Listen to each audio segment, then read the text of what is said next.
पुन्नेट square अथवा checker board के अंतर्गत पुन्नेट स्क्वायर शब्द का अर्थ क्या होता है, पुन्नेट स्क्वायर क्या है अर्थात इसकी परिभाषा क्या होती है, पुन्नेट स्क्वायर की खोज किसने की थी, पुन्नेट स्क्वायर का उपयोग कहाँ पर होता है और पुन्नेट स्क्वायर कैसे बनाया जाता है, इसको कैसे भरेंगे और इसको कैसे कैलकुलेट करेंगे, इन सब के बारे में चित्र और उदाहरण सहित पूरी जानकारी आपको समझा देते हैं।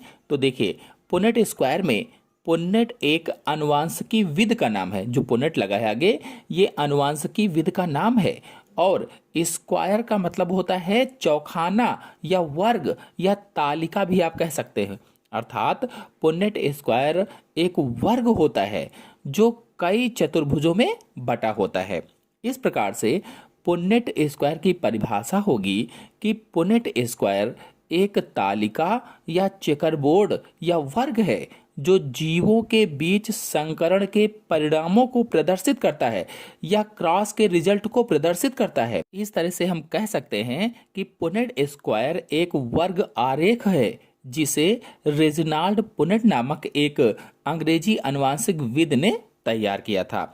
अब पूछा जाए कि इसका उपयोग कहाँ होता है तो क्या बताएंगे, तो इन्हें आमतौर पर मेंडल द्वारा प्राप्त जो परिणाम होते हैं, मेंडल द्वारा प्राप्त परिणामों की व्याख्या करने के लिए उपयोग किया जाता है। अथवा कहिए कि जो पुन्नेट स्क्वायर है ये संकरण के प्रयोगों में निषेचन के समय नर और मादा युग्मकों के संयुग्मन से बने जीन रूपों और दृश्य रूपों को दर्शाने की विधि है। मतलब क्रॉस के प्रयोगों में फर्टिलाइजेशन के टाइम मेल और फीमेल जो गैमीट्स बनते हैं वे मेल और फीमेल गैमीट्स के कॉन्जुगेशन से बने जीनोटाइप और फिनोटाइप को दिखाने का मेथड है। अब यदि मन में प्रश्न हो कि इसे कैसे बनाया जाता है तो देखिए, इसमें एक ऐसा वर्ग बनाया जाता है, जो वर्ग है इस तरीके का एक वर्ग बनाते हैं और इस वर्ग को खड़ी व आड़ी लाइनों से चौकोर खानों में बांट दिया जाता है। अब ये खाने कितने बनाने हैं ये बात गैमेट्स या युग्मकों के जीनोटाइप पर निर्भर करती है कि कितने खाने बनाने हैं। अब इस पुन्नेट स्क्वायर में नर युग्मकों को वर्ग के खड़े स्तंभों पर तथा मादा युग्मकों को बाईं ओर स्तंभों पर रखते हैं। जो नर युग्मक हैं इनको वर्ग के खड़े स्तंभों पर और मादा युग्मकों को वर्ग के बाईं स्तंभों पर रखते हैं और इनके संयोग से बने दृश्य रूपों को या फिनोटाइप को चौकोर खानों में लिखते जाते हैं या जीनोटाइप को चौकोर खानों में लिखते जाते हैं। तो इस प्रकार से उदाहरण लेते हैं एक मटर के पौधे का। और मटर के पौधे में ये एक मैंने लंबा पौधा लिया है और एक बौना पौधा लिया है। तो कैपिटल टी लंबा पौधा मान लेते हैं, स्मॉल टी बौना पौधा मान लेते हैं। अब पुन्नेट स्क्वायर बनाते हैं तो पुन्नेट स्क्वायर इस तरह से बन जाएगा और इस पुन्नेट स्क्वायर में कैपिटल टी को हमने मेल माना है और स्मॉल टी को फीमेल माना है। अब मेल को ऊपर लिखते हैं और फीमेल को बगल में लिखते हैं क्योंकि यही मैंने अभी आपको बताया भी था। और क्रॉस करवाते हैं तो क्रॉस करवाने से देखिए क्या होगा, इसमें कैपिटल टी स्मॉल टी, दूसरे वाले में भी कैपिटल टी स्मॉल टी, इसमें भी कैपिटल टी स्मॉल टी और लास्ट वाले में भी कैपिटल टी स्मॉल टी आएगा। अब देखिए चारों में कैपिटल टी स्मॉल टी आया है।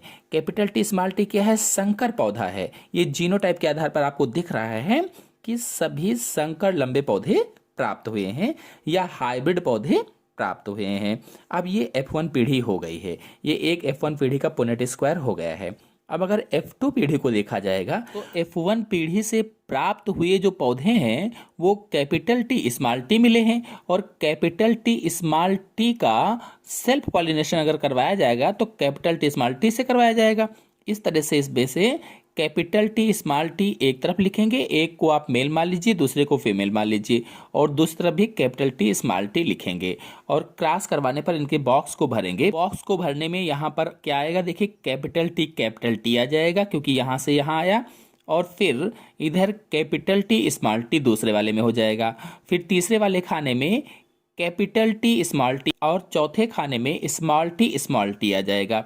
इस तरह से यहाँ पर देखिए एक लंबा यानी शुद्ध लंबा पौधा प्राप्त हुआ है और दो संकर लंबे पौधे प्राप्त हुए हैं, हाइब्रिड प्राप्त हुए हैं और एक शुद्ध बौना पौधा प्राप्त होता है। तो इस तरह से पुन्नेट स्क्वायर बन जाएगा।